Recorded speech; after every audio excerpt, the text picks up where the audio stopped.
अभी तो मैं डीसी का नाम लूं, एसी का नाम लूं, कमिश्नर का नाम लूं। कहते हैं अमरीकी सफीर की ट्वीट आएगी तो हम रिहा हो जाएंगे। अब मैंने कहा जाओ और खुदा के बंदे महमूद गजनवी के बारे में बात करते हैं।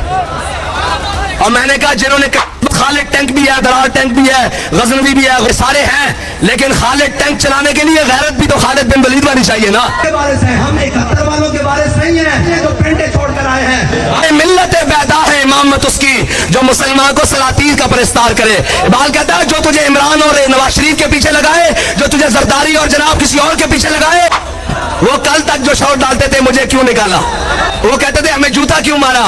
मैंने कहा तुम तो जनाब बिस्मिल्लाहिर्रहमानिर्रहीम। डिफेंडर टीवी में खुश आमदीद नाज़रीन। गुज़श्ता रात तहरीक लब्बैक पाकिस्तान का समुद्री में एक बड़ा पावर शो था जिससे हाफ़िज़ साद हुसैन रिज़वी ने ख़िताब किया। उसके मनाज़र भी आपको दिखाते हैं और हाफ़िज़ साद हुसैन रिज़वी के बयान के कुछ अहम क्लिप्स भी आप तक पहुँच जाते हैं। पहले ये मनाज़र देखिए।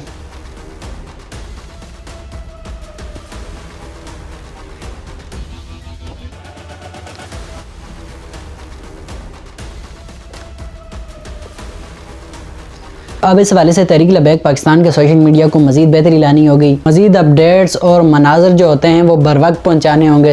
यूट्यूब पर जो तहरीक लब्बैक पाकिस्तान के ऑफिशियल चैनल हैं वो भी खामोश दिखाई दे रहे हैं, तो उन पर भी अपडेट्स हर तरह से पहुँचानी चाहिए जिस तरह दीगर सियासी जमातें करती हैं, क्योंकि मीडिया पहले ही कवरेज नहीं दे रहा और सोशल मीडिया पर भरपूर तरीके के साथ बेहतरी लाने की ज़रूरत है, क्योंकि तहरीक लब्बैक पाकिस्तान का बयानिया नज़रिया सबसे ऊपर है और सबसे ज़बरदस्त बयानिया और नज़रिया है, जिसकी वजह से ये जमात खड़ी है और मजबूत तरीके से के साथ आगे बढ़ रही है। हाफ़िज़ साद हुसैन रिज़वी के बयान के कुछ अहम क्लिप्स भी आप तक पहुँच जाते हैं। हज़रत सदरुद्दीन आज़ोटा का जनाब ऐसे करके गर्दन काट कर दिल्ली के चांदनी चौक में लटकाई गई। अल्लामा फजल हक खैराबादी वाली जेल बदली, बल्कि आखिरी वक्त में अंग्रेज आया, उसने कहा फजल हक ये तेरा फतवा है कि अंग्रेज के खिलाफ जहाज बंद है। नीचे लिखा हुआ है फजल हक तू ये सिर्फ इतना कह दे कि ये फजल हक कोई और है तो हम तुझे रिहाई देंगे।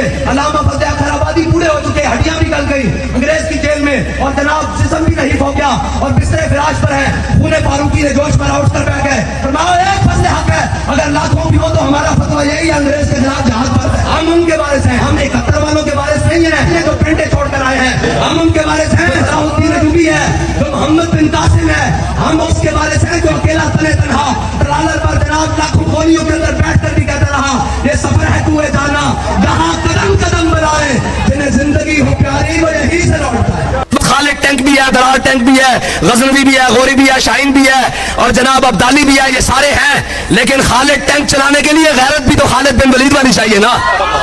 भाई खालिद टैंक शहबाज शरीफ को तो नहीं चलना भाई, जनाब कैप्टन सदर को तो नहीं चलना और बाकी तो मैं जनानियां का ना लैन कायल ही नहीं हाँ। और कहते तेरी मेरी की होंगी है, झलिया धी तो धी होंगी है, असी जनानियां के नाम लैन से कायल नहीं हाँ। अगर दरार टैंक चलाना तो बिलावल को तो नहीं चलना। दरार टैंक खालिद टैंक चलाना गैरत भी खालिद बिन वलीद वाली चाहिए थी। और आजकल वो कुछ वजीर है उनको तकलीफ हुई है कि महमूद गजनवी के बारे में बात करते हैं, और मैंने कहा जिन्होंने कश्मीर बेच दिया हो वो महमूद गजनवी के बारे में बात कर सकते हैं, और जिनका लीडर 50 रुपए के स्टाम्प पर लंदन भाग जाए वो भी महमूद गजनवी पे बात करते हैं, है जी, वो भी बात करते हैं महमूद गजनवी पे। महमूद गजनवी का पूछना है तो इकबाल से पूछो। इकबाल कहता है क्या नहीं और कोई गजनवी कारगाहे हयात में बैठे हैं कब से मुंतजर आहले हरम के सोमनाथ। इकबाल कहता है हरम के अंदर आकर ये जनाब नवाज इमरान जरदारी ये सारे आकर सोमनाथ बैठ गए हैं। इकबाल इनको तोड़ेगा कौन? कहता है वो जो कलीम की जर्ब रखता है वही तो तोड़ेगा, और कौन तोड़ेगा इनको। बहरहाल मैं आपसे जो बात करना चाहता हूं ये तो फिर सैले रवा है, बहुत सारी बातें हुजूर की। कहते हैं अमरीकी सफीर की ट्वीट आएगी तो हम रिहा हो जाएंगे। अब मैंने कहा जाओ और खुदा के बंदो ऐसे थोड़ी होता है, जो चाहो सितम कर लो और भी खुल खेलो, से कसम ले लो कि हो जो शिकायत भी, इसलिए कि शाहों के तकब्बुर से भी दब कर न रहा मैं। और आज एक बात है, 2.25 अरब मुसलमान हैं और फलस्तीन के मसले पर कोई बात करने के लिए भी तैयार नहीं है। फलस्तीन का मसला कोई हमारे जिस्मों का मसला नहीं है, फलस्तीन का मसला कोई जमीन के खिते का मसला नहीं है, फलस्तीन का मसला हमारे ईमान का मसला है। हाँ, मोमिन जो है ना, मोमिन हर मुल्क मुल्क के मायस, कि हर मुल्क मुल्क के खुदा मायस। इकबाल कहता है इनसे क्या पूछे इकबाल कहता है तूने पूछी है इमामत की हकीकत मुझसे, हक तुझे मेरी तरह साहिब असरार करे, है तेरे जमाने का वही इमाम बरहक जो तुझे हाजिर मौजूद से बेदार करे, देखे एहसास ज़िया तेरा लहू गरमा दे और फकर की शान चढ़ा के तुझे तलवार करे, फितना मिल्लत बैदा है इमामत उसकी जो मुसलमान को सलातीन का परस्तार करे। इकबाल कहता है जो तुझे इमरान और नवाज शरीफ के पीछे लगाए, जो तुझे जरदारी और जनाब किसी और के पीछे लगाए, उसकी इमामत फितना है। इकबाल फिर इमामत किसकी है, किसकी बात करेगा, किसके पीछे लगाए? वो कहता है हवा हो ऐसी हिंदुस्तान से इकबाल उड़ा के मुझको गुबारे राह हिजाज करे। इकबाल कहता है कायनात में दिल लगाने की एक ही जगह है, वो हुजूर की बारगाह है, जो तुझे इमामुल अंबिया की बारगाह में लेके जाता हो उसके पीछे चल पड़ना, जो तुझे वाशिंगटन और न्यूयॉर्क लेके जाता हो उसे कहना कि ये ज़ाहिरान हरीम मगरिब हजार बने रहबर हमारे, हमें भला इनसे वास्ता क्या है जो तुझसे ना आशना रहे। ये जब ब्राउन अंग्रेज, आपको पता लग गया ब्राउन अंग्रेज का क्या मतलब है? अभी तो मैं डीसी का नाम लूं, एसी का नाम लूं, कमिश्नर का नाम लूं, जितने पाकिस्तान के अंदर बड़ी बड़ी सीटों पर बराजमान है, वो सेक्रेटरीज हो, वो सारे इस वक्त मजे यहाँ लेते हैं और बाकी जिंदगी वहां जाकर गुजारते हैं। हम पाकिस्तान में रहने वाले हैं, हमारे बाप दादा की पाकिस्तान में कब्रें हैं और हम कभी उम्रे के नाम पर भी पाकिस्तान से बाहर नहीं गए। दोस्त मुझे कहते हैं उम्रे पे चले, मैं कहा नहीं यार उम्रे तो नहीं जाना, कहेंगे नस के डाल के ना ना ना ना मर ही जाऊं जो इस दर से जाऊं दो कदम, क्या बचे बीमार हम कुर्बे मसीहा छोड़कर, हाँ सैर गुलशन कौन देखे दश्त तैबा छोड़कर, सूए जन्नत कौन जाए दर तुम्हारा छोड़कर। वो दूसरे वो कल तक जो शॉट डालते थे मुझे क्यों निकाला, मैं क्या तेरा तेनू दसिए तुझे तेनू क्यों कटिया।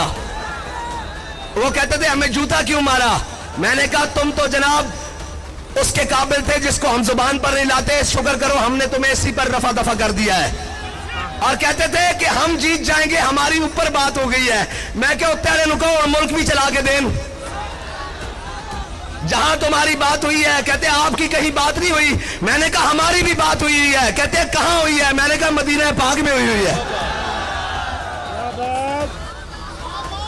हाँ कायम दायम है फकत बस ए गल असी समझाना चाहते हैं कि ज़ईफ अगर नजर पड़े रसूल का जमाल बन और जालिम अगर आए नजर कहरे जुल जलाल बन। ये नहीं हो सकता कि असि अपने लोगों के विच आइए ते जनाब आकड़ के फिरते रहिए ते बाहरों कोई सफीर आ जाए तो दुम हिलाते फिरिए कि मुझे रिहाई दिलवा दो। और मैं क्या बड़े बदनसीब जो करार तक न पहुंचे, दरे यार तक तो पहुंचे, दिले यार तक न पहुंचे। इस वीडियो को लाइक और मज़ीद ताज़ा अपडेट्स के लिए हमारे चैनल को सब्सक्राइब करते चलें। मुझे दीजिए इजाज़त, अल्लाह हाफ़िज़।